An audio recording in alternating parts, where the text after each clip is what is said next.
are live. So, Godzilla vs. Kong.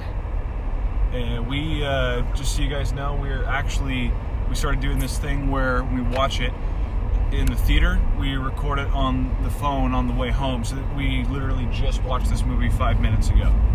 So I don't know about you, but I was actually pleasantly surprised. I actually liked it. Yeah. What about you? Yeah, it was enjoyable. It's what you go to a movie for. Yeah, it's yeah. not much to say on it. See, that's what I was kind of finding was when I was watching the movie, I watch it just to watch it, but sometimes I think like what I would bring up, and there's not a crazy amount to say.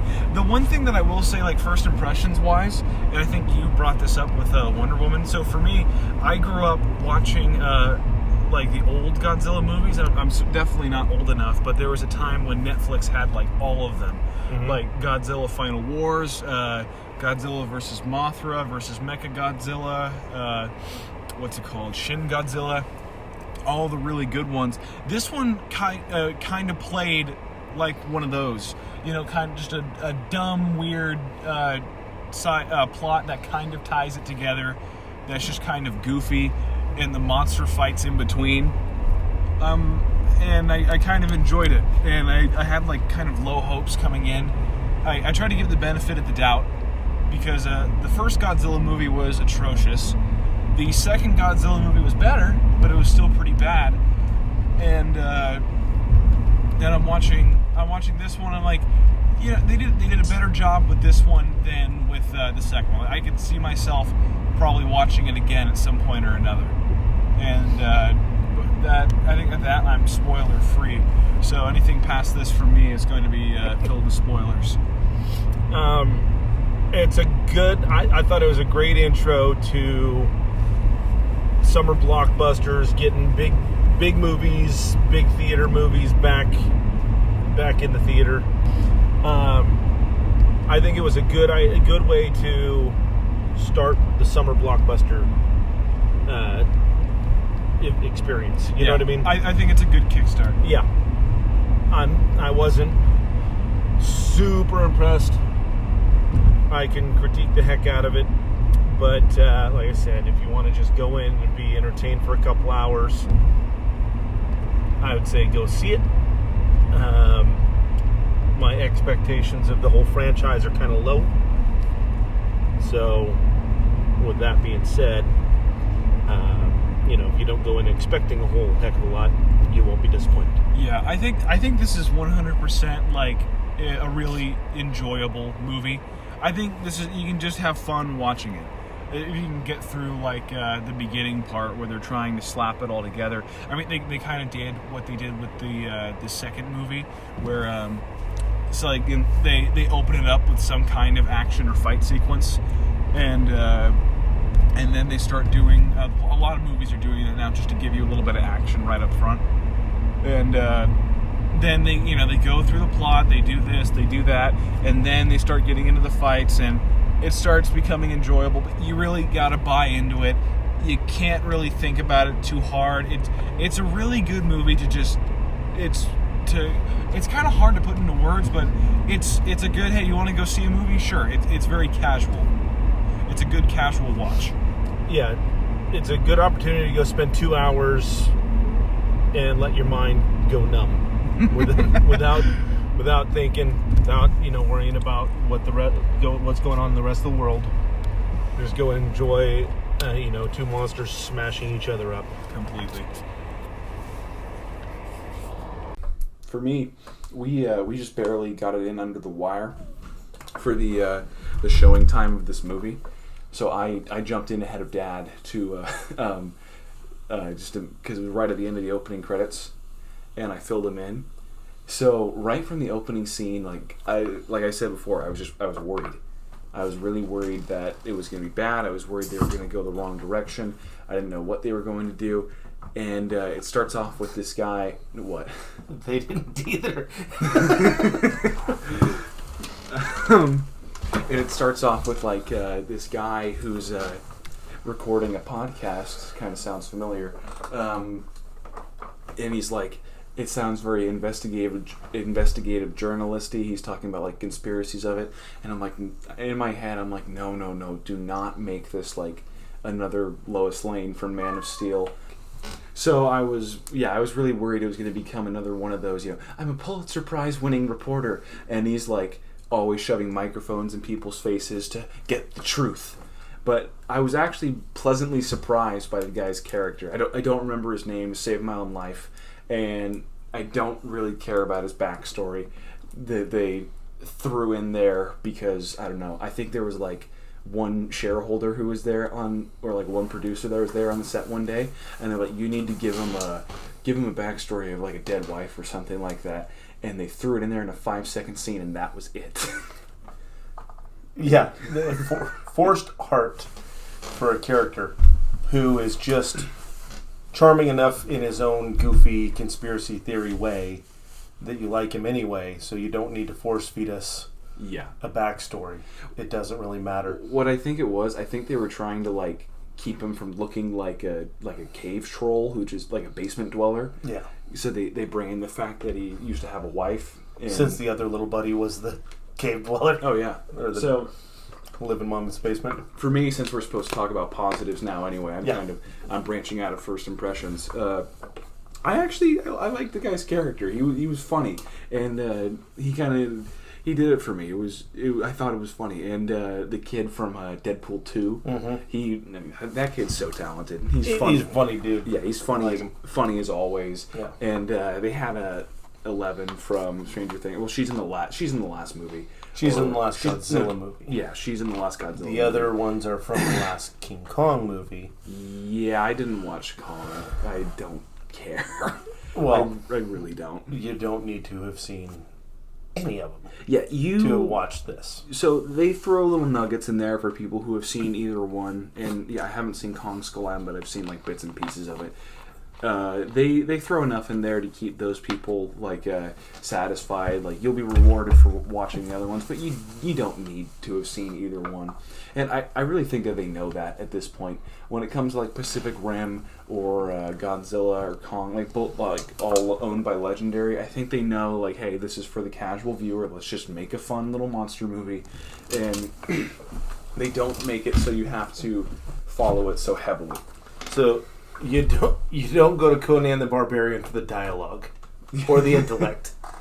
So that's kind of my take on it. Like I said, it's if you want to just go have a good time, not think, you don't have to have seen any of the other 4 movies?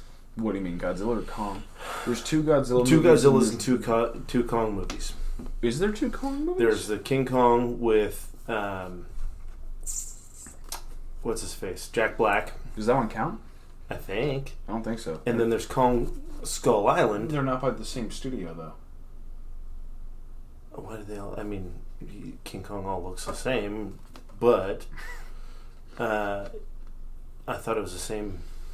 No, yeah. They're not this. That was years. I thought it was the same storyline. Why would they make another Kong movie if they had that one? The sequel. Okay. I don't know. I don't remember. Where they don't bring any of the characters from the actual King Kong movie? They brought King Kong.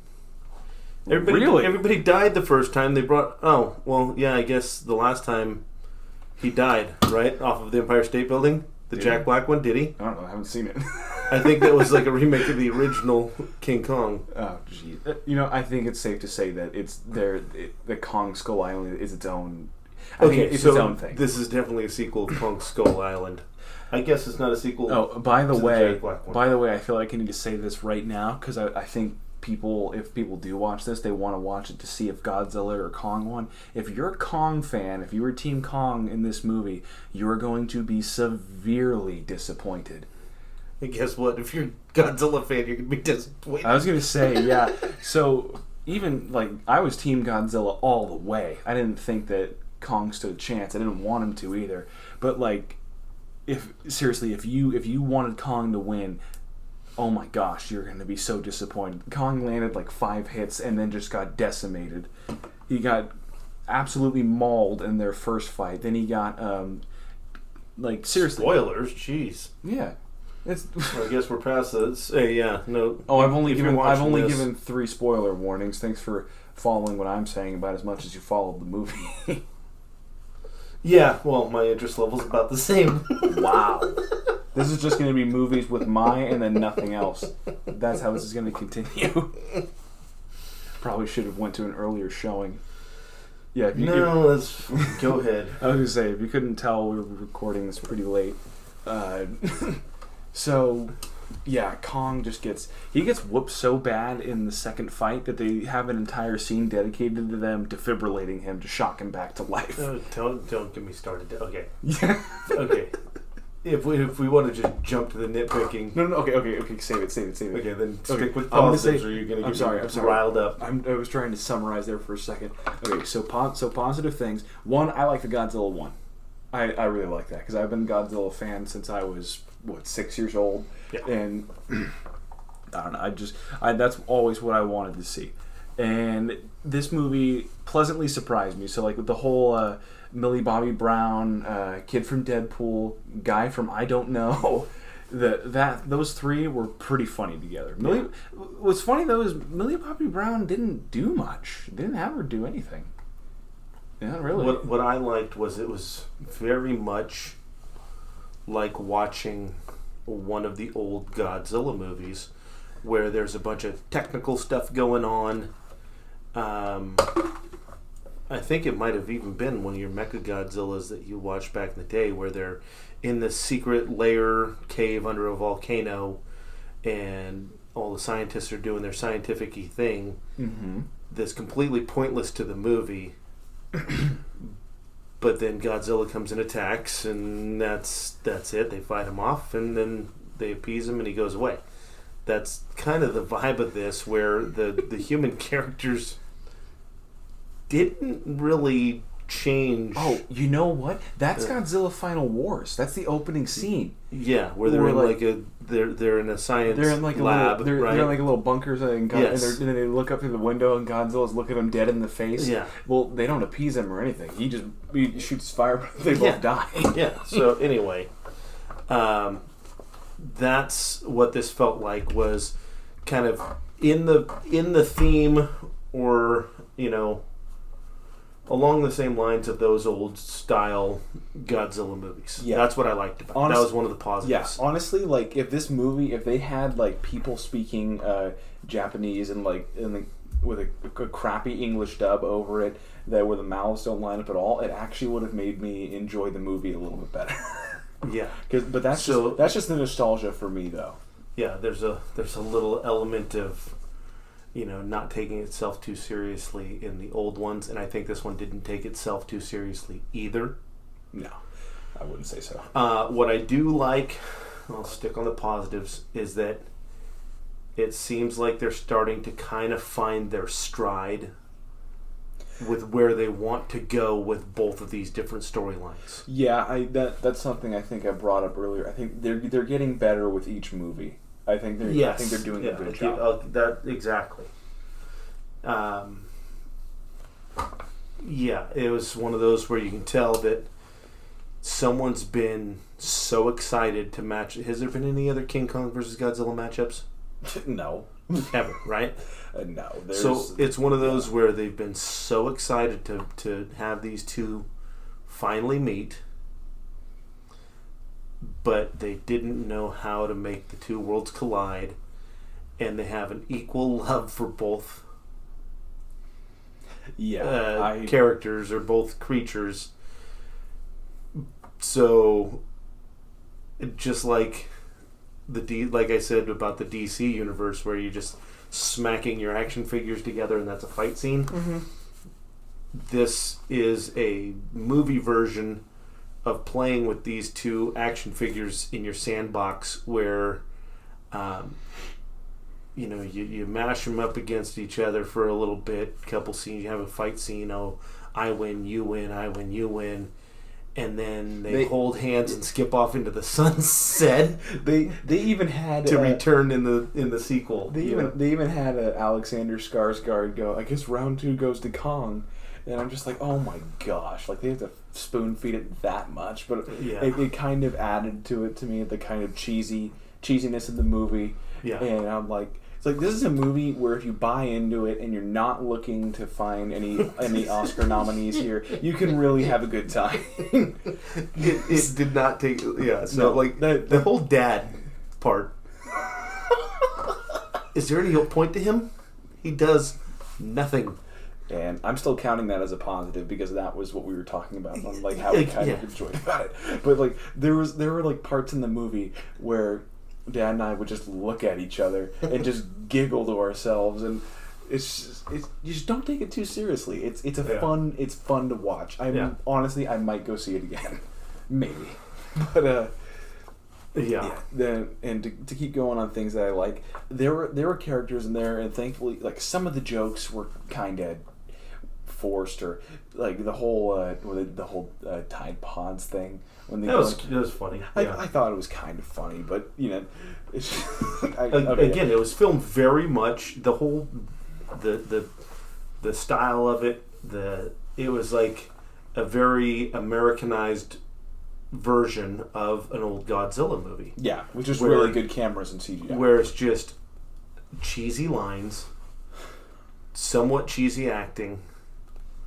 It's preposterous in itself, the whole concept, and especially if you're going to the center of the world kind of, whatever. Yeah, the whole journey to the center of the earth thing they were doing, like 20 minutes into the movie. Yeah, I'll save some more for nitpicking. But again, didn't take itself too seriously, so you just have fun seeing exactly what you paid to go see. Everybody knocked Expendables when they started, when it first came out, the very first one. Yeah. They made how many? 3? Just, what do you think Fast and Furious is such a massive movie empire? Oh my gosh. I want to go see cars going fast and people shooting guns. Yeah. Expendables is all your action heroes shooting guns. Yeah. What were you wanting? This definitely hits the mark for like a awesome dumb monster movie. Yeah. And with Mechagodzilla thrown in there, you've got tail whips, you've got fire breath, you've got King Kong grabbing an axe and doing the whole gorilla smash thing. And you have Mechagodzilla using rocket boosters on his backs and arms to make his punches stronger. So it's like a couple nerds that were real big fans of Godzilla and King Kong had both. I think when they made the Skull Island, I think they kind of had an idea of maybe linking the two together by that point. Yeah, because you've seen Skull They were Island, on that right? page. Yeah. Okay.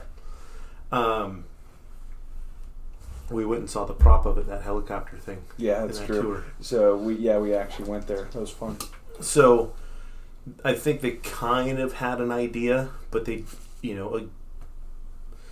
I'll stick on the positive. Sorry. You're the worst with that. I know. I have to keep pulling you back on I think track. we just need to go through it, but whatever. I think it's good to keep it I keep think it compartmentalized. I want to keep it really positive, like right off the bat. Yeah, keep it compartmentalized into what we like and don't like. So anyway, what was I saying? You were talking about how we actually went there. We saw, you said that Prior to that, they knew where they were going. No, yeah. So they had a checklist of everything they would want to have seen in a Godzilla versus King Kong movie, like you said. Yeah. And they add in Mechagodzilla to give them a common enemy. I'm half surprised they didn't sign language out the enemy of my enemy is my friend. Oh, well... Not in so many words, but that's what they did. Well, seriously, Dad, like, right off the bat, like, as soon as the first trailer was done, I saw nothing but, like, memes of people, like, so, like, the episode of SpongeBob when they're going against each other in, like, the fry cook games, and it ends with them, like, with their arms around each other walking out? Mm-hmm. So somebody made that, and they're, like, Godzilla and Kong at the end of the movie after beating a third bad guy and having to team up. Yep. Like, the guy predicted it from the get-go. And from the first trailer, and I saw nothing but like people circulating that on the internet. They're like, everyone's like, so what do you think's gonna happen in the new Godzilla? The Godzilla and King Kong are gonna team up against Mechagodzilla. But the only the second trailer, like, no, that's going to happen. That's 100% what they're going to do. Yeah. And as soon as it started happening in the movie, I'm just like, I knew it was coming, but oh my gosh, it came true. Yeah. So yeah, you kind of get invested in maybe two characters, which is fine. You don't get bogged down with minutia. You don't have to worry about whether or not a loose end's going to be tied up. What's the backstory of this one? What's the plot of this? Because it really doesn't matter. This is like the polar opposite of watching a Christopher Nolan movie. Yeah. You get dumber from watching it rather than you think less after watching the movie than if there's a cosmic balance to the movie universe, it's the opposite of Inception. Yeah, but which is fine. They want to go. Yeah. I want to go to the movies for smash 'em up monster movies. Yeah, and with us doing what we do, and me especially, because I'm a classic overanalyzer and overthinker, and I love thinking about things critically. But every once in a while, for me too, I just want to watch a movie that I don't have to think about, and that you really can't think about because there's nothing there. Like, well, this is a perfect take a break movie. What I like is that they almost opened it up to where you could bring in. You could almost squeak out tying in Pacific Rim for another sequel. So this is I'm going to try and keep it positive because I wanted to say this, bring this up in the negative part, but the whole part where the guy tries to pilot Mechagodzilla, I'm like, okay, Pacific Rim. Like, please. Okay, yeah. Hold on. I'm almost there. Pump the brakes. I'm just about ready to move on. So I'm seriously mashing on the brake right now. Say your last positive one, because I already said my last positive one. I think I'm just repeating myself. Cool. At this Negative. Point. No, I'm just repeating myself at this point. It's a fun no thinker movie. I like a handful of the actors that are in there. They're enjoyable to watch. The special effects, the CG. Was really, really. I mean, yeah, it did look really good. You didn't get pulled away from the movie because of the CG.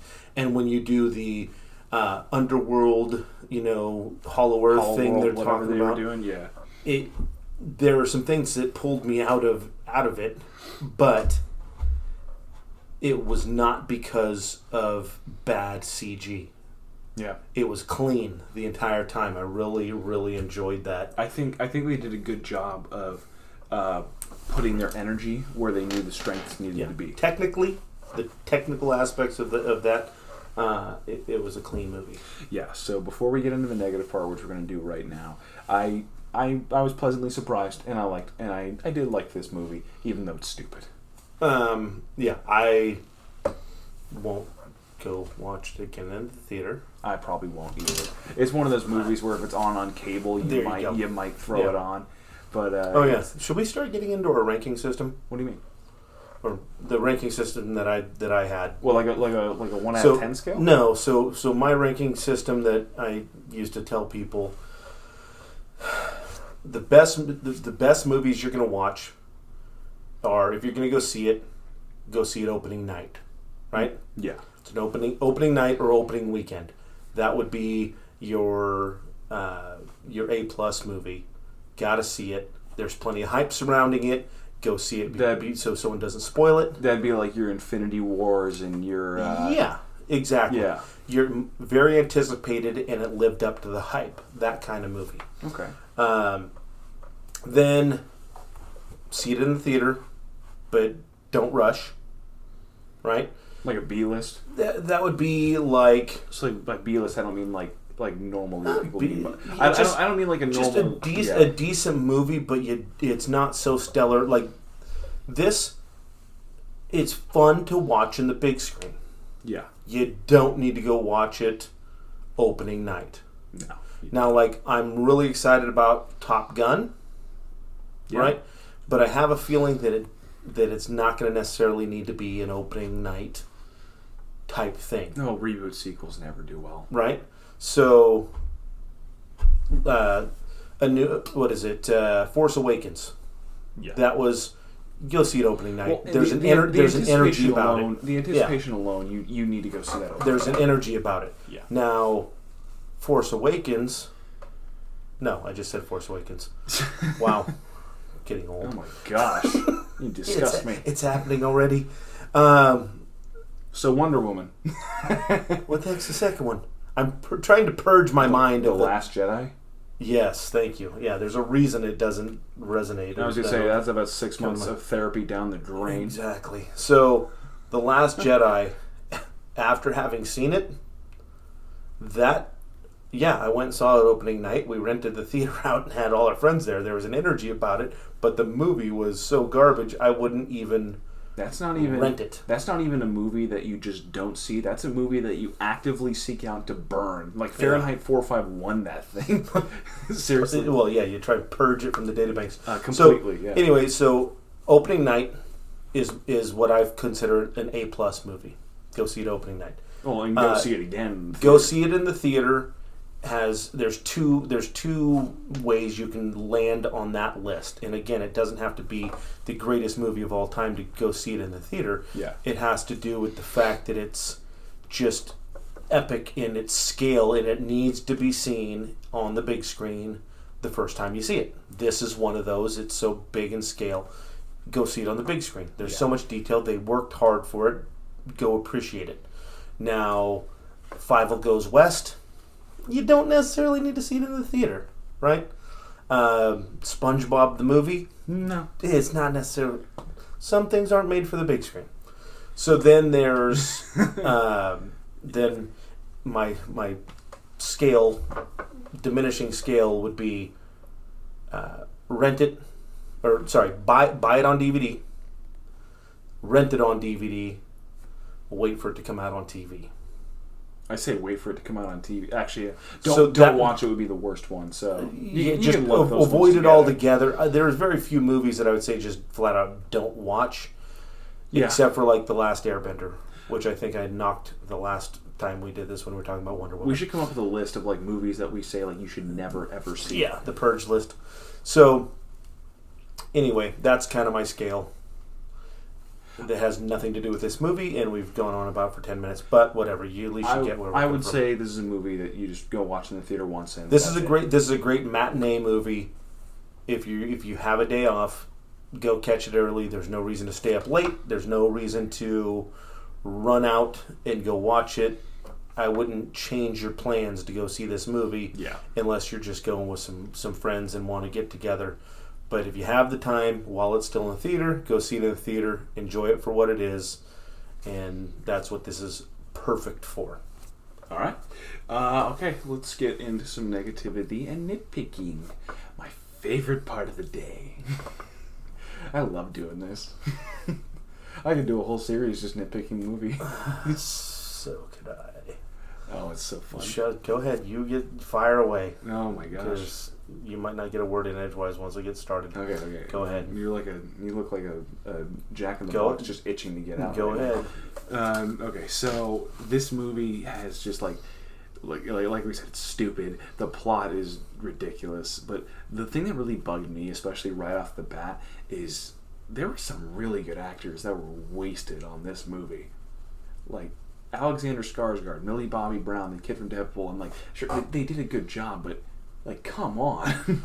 Those are big names. But you didn't need human characters in this movie to make the movie happen. See, that's the biggest flaw of every single Godzilla movie. Why are there even people? Yeah. Forget the people. And like, I don't care about the human plot. I don't care about this guy with his whiskey bottle in a gun holster for some reason. And I do not care. So that it comes off as a negative, and if it were any other movie, I'd say it was a negative. I would agree with you. But I think it's the fact that it falls along the lines of an old Godzilla movie where you don't really care about the plot of the human characters. Yeah. So it doesn't matter. But at least have one of them get eaten, right? I mean, King Kong. Well, they did. I guess they did. This is a really like happy-go-lucky run off into the sunset kind of movie, because like even in the first, like in the opening scene, right when Godzilla attacks that plant, you look at the news thing. It says only 8 people died. Yeah. Like he blew up an entire factory, and you're telling me that only 8 people died? I'm like, you're ridiculous. Like, that is insane. Okay, glad I missed the opening. And keep going. Yeah, so, you go. I know, I'm trying. In the movie, it's like there's so many things that like I know we talk about the positive one, like buy into it. But if you're wanting to look at this like critically, how about the fact? So they're on an aircraft carrier, right, with a Kong all chained up, 88% sedated. How do you sedate him? How do you have a computer that can tell you he's 88% sedated? I don't know. What's 100%? Dead? I don't know. I mean, are they? Here's my other. Are they measuring his brainwave outputs through the chains that are hooked up to him? Because that's the only thing that would give you a readout. The only thing connected to his body were the anchor chains that they had him tied up with. Yeah. And whatever. Again, real quick, just before I move on to the next scene, too quick, because I forgot about this. In the opening scene with the podcast guy, he's like, I don't know what. He walks into this room and he's trying to get like some info off of a computer, so he's trying to distract the employee there, and he's like, "No, don't eat that apple," for like some reason. He's like, "Because of all the GMOs." And, like, it's a really weird kind of sloppy dialogue at first. Like they didn't do a good job introducing the humor of that character, and it took him a while in the movie for him to grow on me, like because of that scene. Yeah. And like I'm like, okay, whatever, get it out of the way. But so back to like that scene with Kong and everything. Oh my gosh, it's just 88% sedated drives me nuts. 88% sedated. And how do you sedate that thing? Do you sneak it into his food? Like, and where do you decide that 88% is that magic number that he can still sign with the child, but yet still be chill enough to not wreck your boat? Not to mention, just because you release him from the chain, how does he immediately dial it up to 50 from being so heavily sedated? You don't just wake up from that.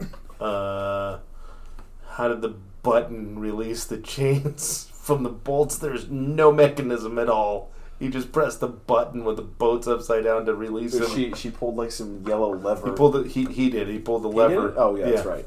Pulled the lever, but it's not connected to it. There's just big iron boat chains like you would see a big anchor on an aircraft carrier. Plus, like, for some reason, the screen is in the most inconvenient place possible. Like, let's place this in a way where it would be really difficult to pull this lever upside down with a boat filling with water. I don't understand it, but here's my biggest problem with that scene. When Kong breaks the chains, right, and he flips the boat back around, and he wants to jump to the aircraft carrier, because, like, I understand that. He wants to fight with the most space under his feet. But how do you jump like 1,000 feet in the air and bound off of a ship onto the next aircraft carrier? Like what I would have loved to see. I'd love to Don't get me. I guess you are getting me started. I'd love to see someone go on YouTube and make a little edit of like Kong trying to jump on that ship and just sinking all the way to the bottom of the ocean. Because like that's what should have happened. Like you just how is it that they're the size of skyscrapers when they're in Tokyo or Hong Kong? Sorry, they were in Hong Kong. They were in Hong Kong. Yeah. How are they the size of skyscrapers in Hong Kong, but yet the two of them can stand on an aircraft carrier and fight? I was gonna say they kind of. I wasn't sure. The scale kept changing. Yeah, I wasn't sure if I was going crazy or not. But they like the scene when they dropped off Kong in Antarctica and he had to go through that tunnel. He was tiny. I remember looking at him, they like zoomed out. I'm like, he does not look like. I'm like, he looks. Why is he so much smaller? Because he had to fit in the hole that they dug. Yeah, I was just saying, like, you can fit in a skyscraper, but you can have 10 helicopters carry him. Yeah. Also, the whole, like, how does Kong feel about heights? The first thing I thought about, like, he climbed the Empire State Building. Yeah. I'm just like, he's a gorilla. What do you mean, how does he feel about heights? He climbs. And it was the stupidest line I've ever heard. Like, how does he feel about heights? I'm like, he's a gorilla. Not a big fan of the Empire State Building, but whatever. Oh my gosh. Anyway, okay, so and like the dad in the movie, worst parent ever. He's He doesn't notice until like 2 days later, because how long does it take a ship to go from Pensacola, Florida, or wherever they had King Kong, right? Mm-hmm. Wherever they have him stored, to Antarctica. How long would that ship take? How long would that boat journey take? Not even as long as it would, because they didn't even make it, because they got attacked halfway through. Okay, but how far do you think... What I mean is he would have made it back sooner. What do you mean? Okay, never mind. Go ahead. So, if you're going from, say, even Florida, just let's go to the most southern part of the United States. Okay, so you're coming to from Antarctica. Florida. How long would it take? How long would a boat journey take? A couple months. Okay, so a couple months. And they had to have been moderately close to Antarctica, because were those Chinooks that were carrying them? Something like that, yeah. They were cargo helicopters. Well, that was another big thing. That just happened to have a King Kong sized net and hold and contraption for him. Not to mention, already lined up, ready to go. Not to mention, how do they have enough fuel? There you go. That's my point. That was my first thing. How far can those choppers go before their point of no return to get them to Antarctica, to this station? So they must have a fueling station set up somewhere. That's what I was thinking. I'm like, there's got to be a gas station somewhere. This is months, right? Mm-hmm.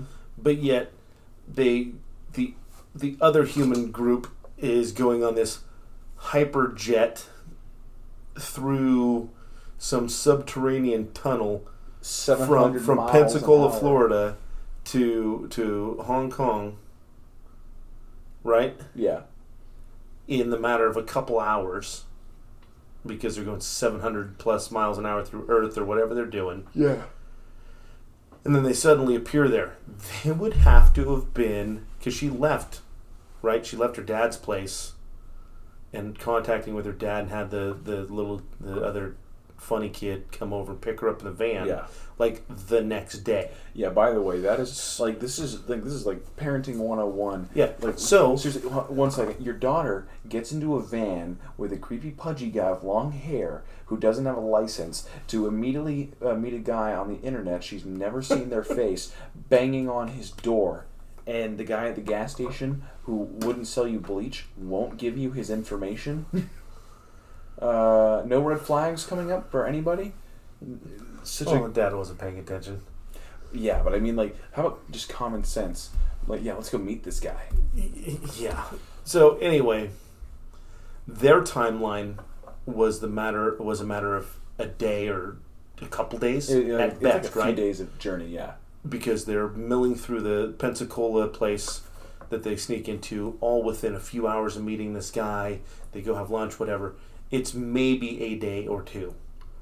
But yet it takes place over the same span of time that they load King Kong onto a boat and take a whole military fleet escort to go to Antarctica to get him within helicopter distance. In their Kong-sized hole. Yeah. Which is months. And Dad finally gets a phone call, presumably either 5 hours later or 2 months later. I don't know. Yeah, but it doesn't take 2 days to get to Antarctica. I can tell you that. I know that for sure. Well, my thing is, like, when I was watching that scene, like, if there's a Godzilla attack right in front of you and buildings are getting leveled, and you know that your daughter is more than likely wanting to chase after it, and you get a frantic phone call from her that's breaking up, like the he phone doesn't call, seem concerned, and he doesn't do anything. He puts the phone down and just goes back to watching Godzilla. He's like, eh. I'm like, how does that not become your new number one priority? And like, and he's like, it's like in the last scene they had to try to have like a reunion between them. I'm like, that wasn't a reunion. He was just shocked that she was there because he had no idea. Again, it just goes back to you don't have to worry about it. Just enjoy the movie. I'm gonna super rewind here. So back to the scene where they have Kong 88% sedated on 100% of an aircraft carrier.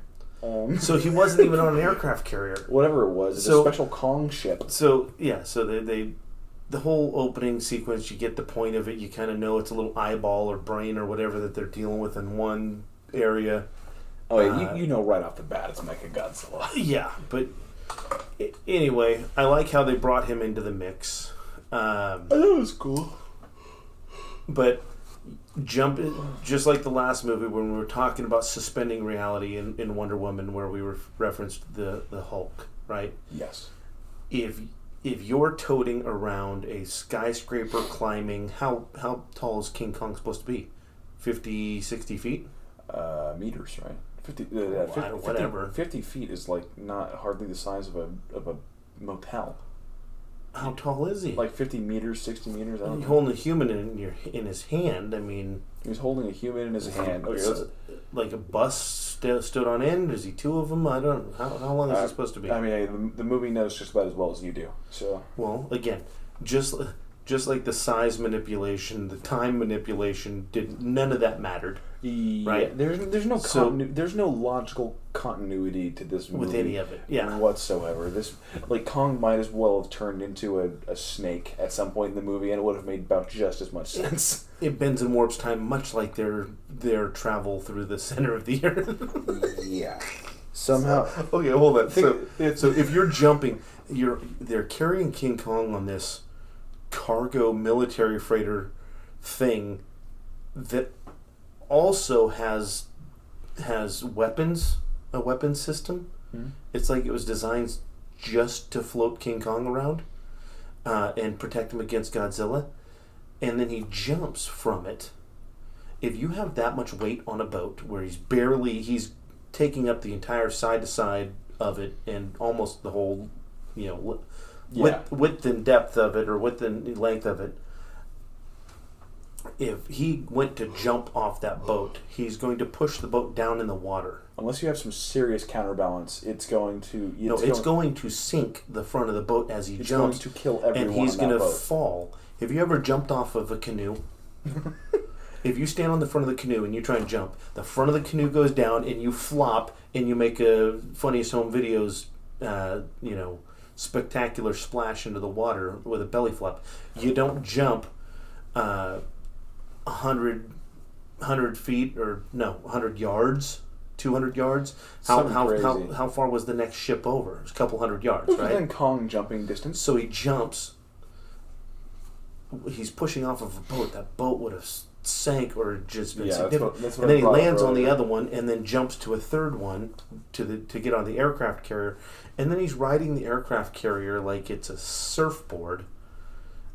And Godzilla. Anyway, whatever. My thing whatever. is it's too goofy to even discuss. The fight between them, I guess you can say that Godzilla is like an animal. They're shown to be pretty intelligent. Yeah. So I thought it was actually really cool. He flips the ship because he knows Kong is chained and he was stuck underwater. Yeah. And I'm like, okay, that was actually pretty cool. But if Godzilla doesn't care about the people there, why don't you just sink all the ships? Which he was trying to do. Well, seriously, he was attacking the whole fleet. Well, yeah, but he can use his back spines to sink the ships, right? Why don't you just sink the ships and then swim away and let Kong drown? Yeah, he's a gorilla. He can't swim. He keeps coming back. Am I wrong? Apes can't swim? No, they can't swim. So Gorillas drown. That's why when you see them at the zoo, there's a little thing of water, a moat of water around them to keep them from climbing up out of the enclosures, because they don't like water. And all of a sudden this Kong can swim unless he's wrapped up by Godzilla, and then he can hold his breath and scream underwater all at the same time. Well, my thing is Godzilla kept coming back to attack him and bring him down and drown him, but I'm like, why don't you just leave him be? He'll drown. And aren't gorillas vegetarians? Are they? I don't think so. Well, they're certainly not pescatarians, right? There are some monkeys that eat other monkeys. Oh, the fact that he was eating fish. Fish, yeah. Yeah. I guess it would be difficult to transport, 1 million tons of mango. Can we stop by the banana tree seaport, please? I guess at that size, you're gonna have to bypass the fruits and veggies, and just go straight to the protein. Or just don't have a scene feeding him. Exactly. Well, okay, here's the other big thing that I wanted to bring up from the get-go. That stupid, you want to talk about horrible parenting? The super underdeveloped CEO of Apex sending his daughter out in the middle. Here's my thing. Yes. She said, the cocky little daughter, you're supposed to hate her, so it's the cocky little princess daughter. She's like, oh, I'm here to babysit. She's like, oh, the helicopter will do its job if you do yours. She knows absolutely nothing about the mission. She knew nothing about the mission. Why was she even there? She's like, dump the monkey. Get rid of the monkey. That's what Godzilla wants. And they're like, That's the whole mission. Well, Like, if but he's- hold on, like, but she knew everything about the mission as well, because they were going there to find the power source that they needed King Kong to find. Yeah, well, like, she knows it right at the So end yet when she they wanna decides. dump him. She knows it right at the end when she decides to betray them. But the entire time, she's like, I think they were just trying to try show that she's out for herself. It was weak plot development that she's Yeah, out like- for herself only, and that you don't care for her, and you are excited when she finally gets her demise. Oh, I was happy about it. I mean, they did that well. It was just spoon-fed build-up. But yeah, seriously, like, she knew absolutely nothing about what the mission would entail, and she asked him something about what the gravity thing would feel like when they travel there. I'm like, why didn't they brief you on, like, if you're here to babysit and make sure everything goes smoothly, why do you know nothing about what is supposed to go smoothly? Yeah. Like, they might as well just jump down in that hole and she wouldn't have known any different. So their whole hollow world theory, whatever, and that's where Godzilla and King Kong and all of them come from, is kind of like that underworld King Kong, where like King Kong's in this, subterranean type rainforest under the ground. That's part of like old school King Kong story. Yeah. Honestly, I kind of like it. That's fine. Yeah. But why would there be a teleporting wormhole 50 feet under the surface of the planet in all these little holes that you dip down into, and then you hit this wormhole, and then you lose gravity and gain it back again? And you notice that they literally dug a hole to China? Yes. I thought that was so funny when Godzilla died. I'm like, they dug to China. I'm like, you've got to be kidding me. So I'm going to skip to my chief complaint, my chief nitpick, is it looked like this movie was cobbled together with a garage sale of leftover movie parts. So when we get to the world between worlds, or the underworld, it looked like Wakanda with a bunch of glowing purple-blue stones. You know what it looked like? It looked like a straight-up rip-off of the underground world that they did in Ice Age. With like Buck and the dinosaurs, I remember, but it is. I hardly. Yeah. I remember watching it, and I'm like, I remember. Well, and that's where King Kong came. That was the point of it, the old one. But so it's Avatar, the blue people, Avatar. Yes. Meets Wakanda in this underworld thing after going through a wormhole, using their jet propulsion maglev tech. What movie is that? Oh, those ships are recycled from the Matrix. Oh yeah, they're absolutely straight up the tunnel dwelling Matrix ships. They're spacesuits, which they didn't need and played no part, were leftovers from Endgame. They look like Avengers Endgame if they let an emo design it. It was like more like Daft Punk. I mean, it was a little bit. It was gold. It was like a gold member version of the Endgame. Hi everybody, I'm from Hollow. It's weird. Oh yeah, it was an Endgame disco suit.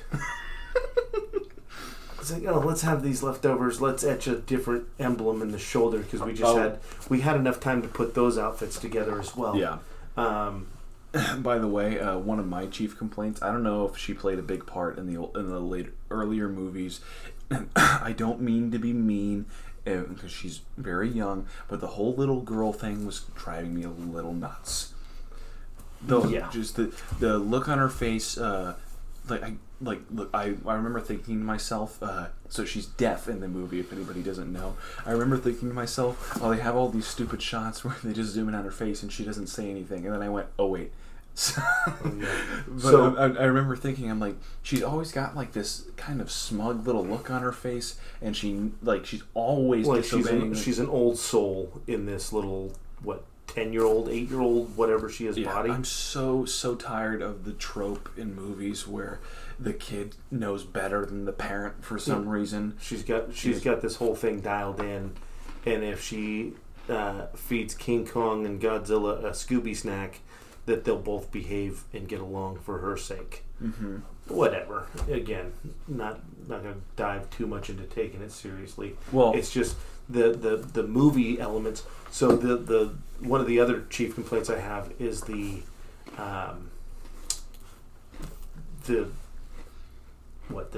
character designs.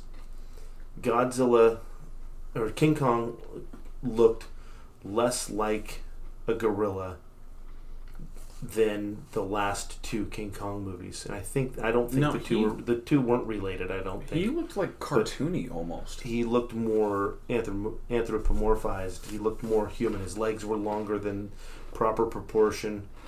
His posture was like they put a different guy in the suit to do the motion capture, and they didn't want to have him bend his knees because it just didn't work. It wasn't convenient. So all they did was extend his arms. But he stood more upright. It was not.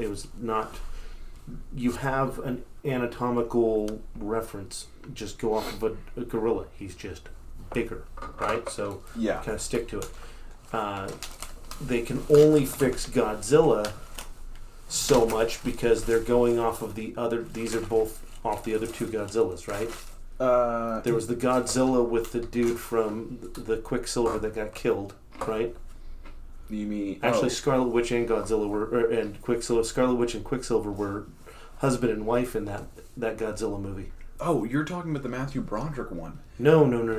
Oh wait, no. The one where they 2014? I don't know, the one where they eat the nuclear stuff in the hillside in Nevada, and then the spider-looking thing comes out, and where they end up skydiving into San Francisco. That's the first Godzilla movie in this trilogy. It's in 2014. So that was the Godzilla one, where they're not basing off him, and it is him. I know, but that Godzilla sucked. Yeah, it's like in the little spider animal looked like it came straight off of sell more toys. What was that? Cloverfield. It looked like a very J.J. Abrams Cloverfield kind of monster. Mm-hmm. And my problem is this happened a lot in the 80s and a lot in the 90s where there are design elements in monsters, and there's design elements in suits, and there's design elements in spaceships, and in of each movie that it's like they use the same art director or whatever, like Ralph McQuarrie designed the original Star Wars stuff, right? Mm-hmm. You can tell when they switched to different art concept designers, right? Mm-hmm. Because that's when you end up with Phantom Menace, where all the ships look like they're from the 40s and 50s, right? Where they're chrome and looks like old diner and drive-in type ships, right? Mm-hmm. But then every ship you see in every other sci-fi movie starts to mimic that, and it sticks consistently. That's why the spacesuits looked like they were somewhat between Matt Damon's The Martian and Avengers Endgame. Just all that consistent theme. It looks cool, but it's Titanfall. It's consistent all the way through video games and movies. So you see the same suits. It's like, switch it up, get your own ideas. Yeah. Spaceships, same thing, and that's why it feels like this stole a lot of elements and a lot of things. A lot of the shots were made just for the sake of the shot. The door opens to the spaceship, and you get Skarsgård backlit with a really front lit, so you're seeing his silhouette as he's walking out of the ship with the really non-fitting music playing. So the music fit the stolen design, which was another one. They stole half of everything from Tron. So why is it that ever since Tony Stark's glowing blue chest gear, now everything has to glow blue when it's electronics, right? Everything in the electronics in that Apex place, everything was glowing. It looked like Well, yeah, like the engines and everything. Like it looked like everything was glowing. The ships had these red streaks in them for absolutely no reason. The insides lit up blue with these neon lights. you know what? It looked like Captain Marvel. It looked like Tron. Yeah. It looked like Captain Marvel when they With did like the maglev stuff. Yeah, that's what I mean. It looks like Captain Marvel. But before that, it looked like a ship from Tron, where the red lights lit up, and then they started playing almost Daft Punk Tron Legacy style music. You heard it, right? As the door opened, it could have been a very similar shot where Sam Flynn is jumping, walking off of a ship, and the same music starts. It was very Tron-esque.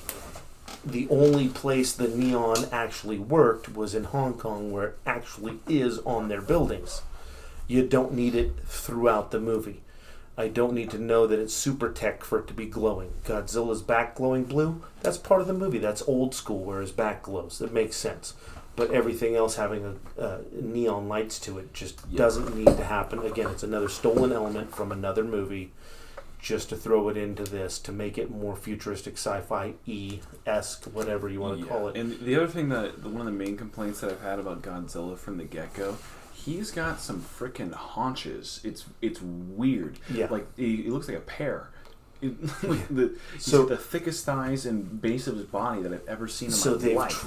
Over the course of the 3 movies, I'd have to look, but they have kind of modified him more and more to look like classic Godzilla as they've gone through the series. He has gills now. I don't know if you noticed that. He has gills. Yeah, I noticed that. I don't remember him having gills, or at least it being so prominent in the last 2. They're trying to dive into the fact that he's more of a water creature. He's amphibious or whatever.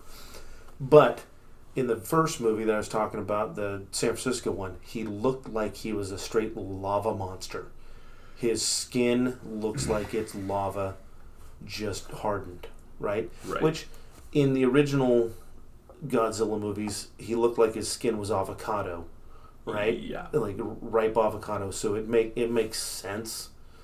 But when he gets burned, it's almost like he's got this crust of magma all over him or whatever. Yeah, I don't know why whenever he was burned or shocked, they had to show like the lines, the glowing red lines, like it was heated up lava, right? Well, like that and like as if it was like heating a forge or something, or like some kind of design on his chest. Yeah. It just looks kind of weird.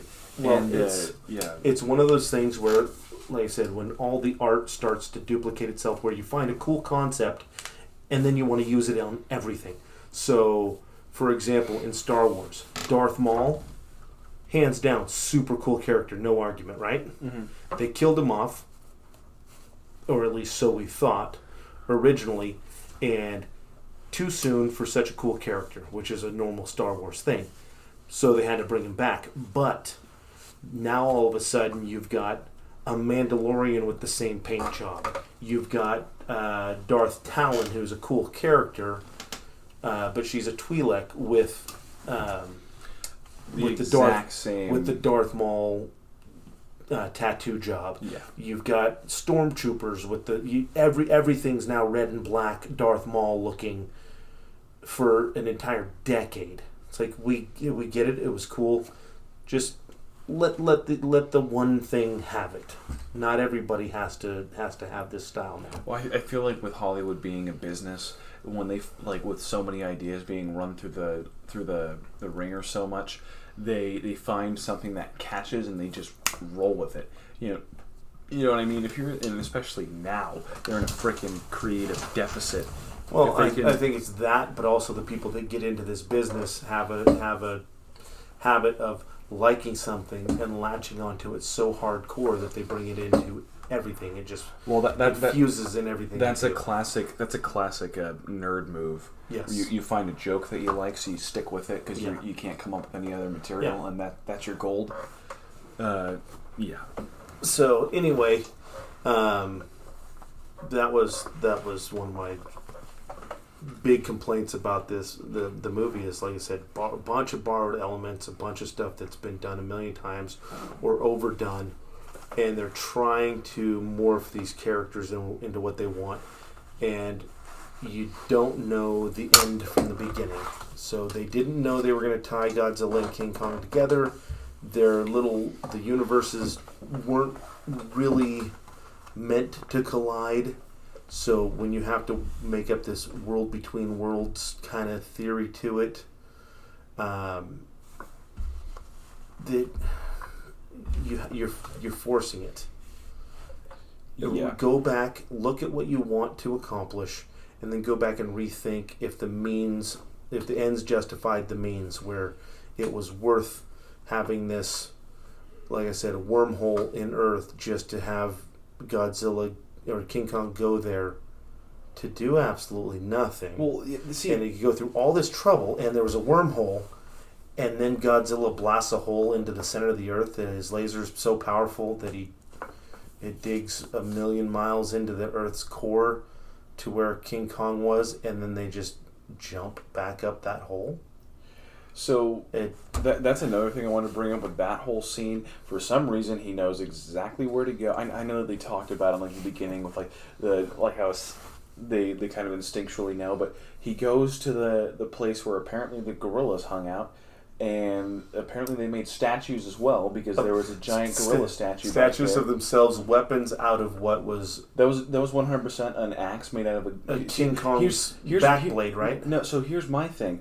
Or Godzilla's backblade. Yeah, it was one of Godzilla's spines Yeah. made into an axe. So my thing is, when Kong jumped on his back and he's bashing him, the classic thing you see in action movies when little guy's fighting a big guy, Yeah. where he's choking him out from behind, like Andre the Giant and Yeah. Carrie Ellis, Yeah. and he's bashing him back into a rock. So he's Godzilla's bashing Kong back into the buildings. I'm like, if that's his axe, I'm like, why isn't that penetrating? Why doesn't that hurt?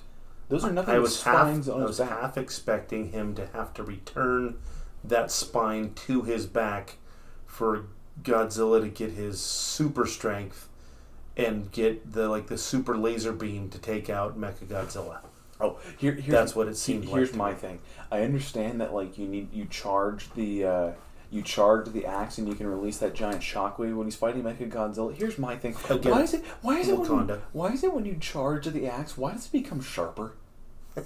Yeah. It slices right through him and it doesn't use any of it. He never uses the shockwave thing, and you don't see any difference in the power of it. Well, why does it cut right through like a hot knife through butter? And it was stuck to a femur of King Kong or another Godzilla, but yet that was glowing red and purple and magical. You want to talk about robbing from Endgame? Yeah, that was Stormbreaker. It was Stormbreaker with the rechargeable power of Black Panther's suit. To go with the floating avatar rocks that were filled with vibranium. And not everything has to glow. It doesn't all have to work the same. Here's my thing. If you're in the hollow world, right, why does gravity go one way or the other? Well, because you're in the center. I get that, because you're drawn to the mass, not the center of the Earth. So you'd be pulled to either side because there's no mass in the middle to create the gravity. Yeah. All right. But why wouldn't you just float in general? Because you'd have the same amount. And that's why he was able to jump from one side and flip and go to the other. Yeah. I noticed that. That was the only thing that actually seemed like they did some research with a physicist to think of how it would have worked. Like if you're stuck inside a geode, right? If you're on closer to the surface, you're going to be pulled to the surface from gravity, because that's how gravity works. But the minute you jump, you have the equal pull of gravity on both sides. That's why you stalled out. That's why you stalled out for a second. Yeah. Well, that brings to mind, if that's the only thing they brought, they did some real effort on, then that probably means they're planning on using it in the future. Yeah. I don't know if you noticed. I don't know if I was hearing things or not, but when Kong was running through and he scared some birds or something, and something sort of floated flying or running away, I thought that I heard the original sound effect for Gigan's roar. Like that I wouldn't know that. No, I do. I thought that I heard that original sound effect, and it was for half a second, and I kept thinking to myself, I'm like, was that Gigan? Yeah. Was Gigan about to show up? They're going to use this if this makes money. they're going to use it to obviously make another one. Yeah. And they'll bring in all the other Godzilla bad guys, which, again, the bad guys have gotten a little bit better, but the Mecha Godzilla looked like Reptar. I mean, that's what I wanted to say. It just I really didn't like Mecha Godzilla's design. Super cheesy. It looked janky. It looked like it was off of a cartoon that I can't think of what cartoon it was. It looked like Igor from that weird cartoon. Like his eyes were like on either side of his head. It looked like Sid. He looked like Sid the Sloth. Yeah, but just the whole design of it, whereas, you know, weird wrists and feet and kind of freaking Yoda hands. The whole design of it just didn't work as a robot and didn't work as a Godzilla. None of it worked for me. And where the laser come from, the power source that all of a sudden she beamed him, she emailed him the schematics, and all of a sudden they can recreate the power source. That was so stupid. Like, I thought, you want to talk about underdeveloped? The bad guy was underdeveloped, pointless. That's what I said. The power source was underdeveloped.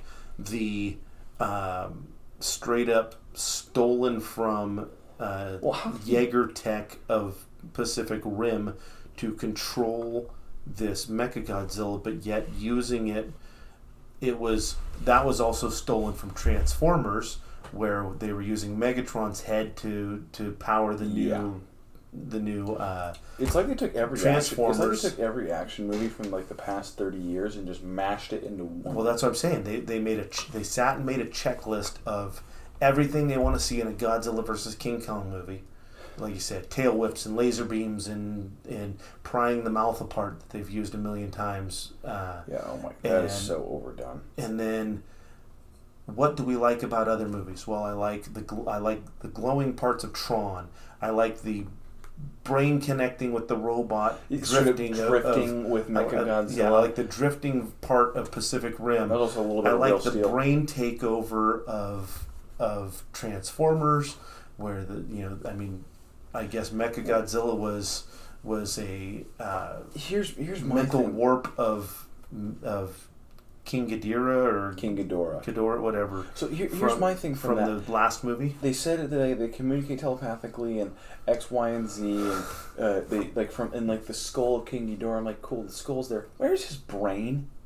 Yeah, you connect to the bones and somehow works. And well, that's if you make it just glow. You literally made your office inside of his skull, and somehow you can connect with a freaking robot telepathically. Yeah, if you make it glow pink and purple, it looks like a brain. Beyond high tech, and people won't ask questions. How about the fact that it was able to separate itself from the pilot, who was apparently like brain connecting with him, but for some reason, a satellite, which we're only just now figuring out about, is still connected to him. Like, seriously, he either forgot to turn off Bluetooth or Wi-Fi. I did like the fact the password. The kid's like, "Oh, I'll find the password," and you're like, "No, please don't tell me that this actually works." And then he just locks it out. It's like, okay, that's kind of funny. I thought that part was super funny because like that was the part when Dad and I looked at each other when the satellite was still connected. We're like, we look at each other and the Saint was like, "Are you kidding me? Like, he's connected to a satellite? Like, why? You were able to keep this secret from the government, but it's connected to a Also, why is it connected to a satellite? Is he a Bluetooth speaker? Yeah. Like, why on earth is Mechagodzilla?" If you're communicating with them telepathically, you don't need a satellite to send a signal. Yeah.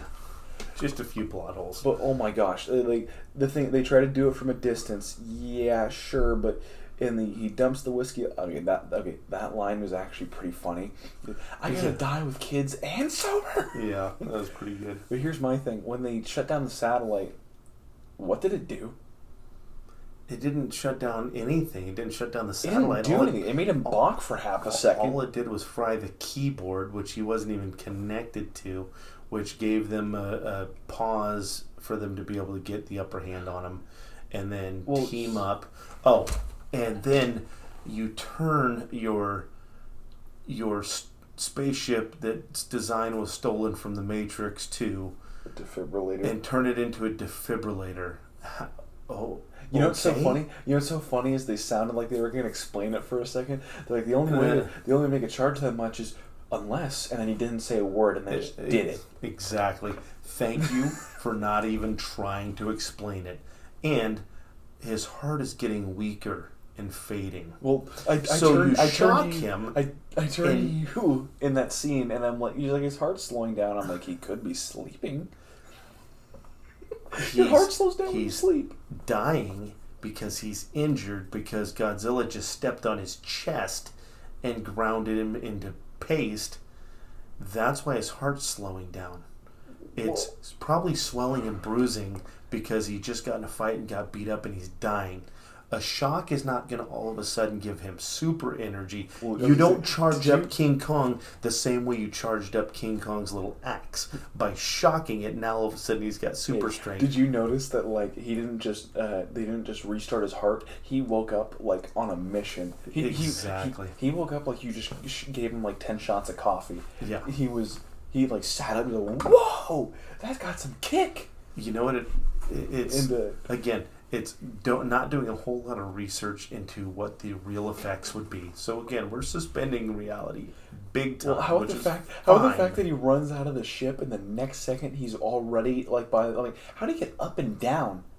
Like when he's running off of Kong, because I'm like, you don't even see how if he's still on Kong, like when that thing shocks him, like he's just fried. He's just running through the city, and then And those people were so pointless. Like, you want to talk about pointless? How about the mom of the little sign language girl?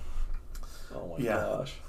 Yeah. So again, a lot of just go and enjoy the movie. Just turn your brain off, suspend reality. I don't even think we could do how could you make this movie better kind of thing, because you could actually. Okay, how would you do it? Okay, he was on Skull Island, right? They might have taken him from there, whatever. Yeah. Have King Kong find him. Use that apex predator sniffing thing that they used in the first, or in the most recent. The second movie. Both Godzillas kind of used it, right? Where they were drawn to each other. Yeah. So use that and have him find King Kong and have them fight on his area. But then they have to take King Kong. Because Godzilla's just running amok, but you can't have them be both good guys and both bad guys all at the same time. Yeah, it doesn't work. So if the Mechagodzilla came out just because you just get rid of the Middle Earth thing, you don't need it.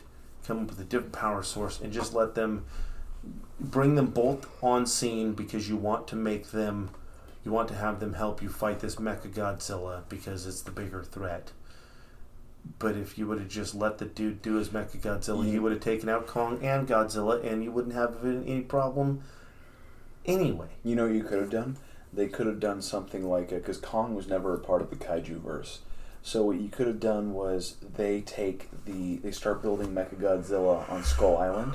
Because they want to test Mechagodzilla on Kong before I think you bring both of them to one area to fight. No, see, that's what I mean. Mechagodzilla, and they start fighting amongst themselves first. That's what I mean. Is as they're building Mechagodzilla, Godzilla comes up and Kong thinks he's imposing on his territory, and then they find, and then that would just be like a cleaner way to bring out like the logic of it. Yeah, get rid of the people, get rid of the tech. One thing I wanted to bring up is I don't know if they were going for this or not, or it might just be me drawing at strings. If that's the right thing, but grasping at straws, is that what you're trying to grabbing say? I think it's grabbing at straws. I don't know. I'm tired. It's late. Grasping at straws. So with the little girl in sign language in Kong, I think they were trying to go for you remember the old Godzilla movies when those weird twins would speak for Mothra? I have no idea. So they were like these two mini little. Like 3 inches tall twins who would speak for Mothra. And you're getting too deep on that one. I think it was more like the original King Kong had a thing for Anne, whatever her name Fay was. Ray and Anne and all, whatever the female character was. So they made him connect with a child to humanize him a little more. That's 100%. That was it, just to have him make a more human connection, and then they do the sign language. So here's how you fix it. This is a primal movie. Yeah. Is it not? It absolutely is. You have Godzilla versus King Kong, two kings of beasts bashing it out, right? So the part of the original King Kong, that it was this primal island. Godzilla, same thing. Very primal, comes in and just lays waste to an entire modern city. Just stick to the basics. Have them be animals. They're animals. See, keep it simple. That was something I was thinking in the middle of the movie. I'm like, I don't need to know like where they came from. You don't need to spend this much time on this backstory and make so much sense. You don't of it. have to add tech to make these primal creatures beat the tar out of each other. Yeah, and like get rid of all the extra. I don't need the Middle Earth stuff, you know, or the Hollow Earth stuff, because guess what? They don't need motivation to fight either. Well, yeah, in the freaking original Godzilla, you know what it was? Godzilla was hit with a little bit of radiation. Yeah, and he grew 1,000 feet tall, and now he's destroying Tokyo. That was it. There was no Titan society. There was no center of the earth nonsense. Well, they're trying to set up for a sequel that they don't need to set up for. So now all these things can keep popping up and coming to the surface and taking on Godzilla or taking on King Kong, so they can keep making sequels with each and every bad guy. But they don't need to have a giant explanation like that. They don't all need to come from the same source. Then the thing is, like, because we've already seen people, it.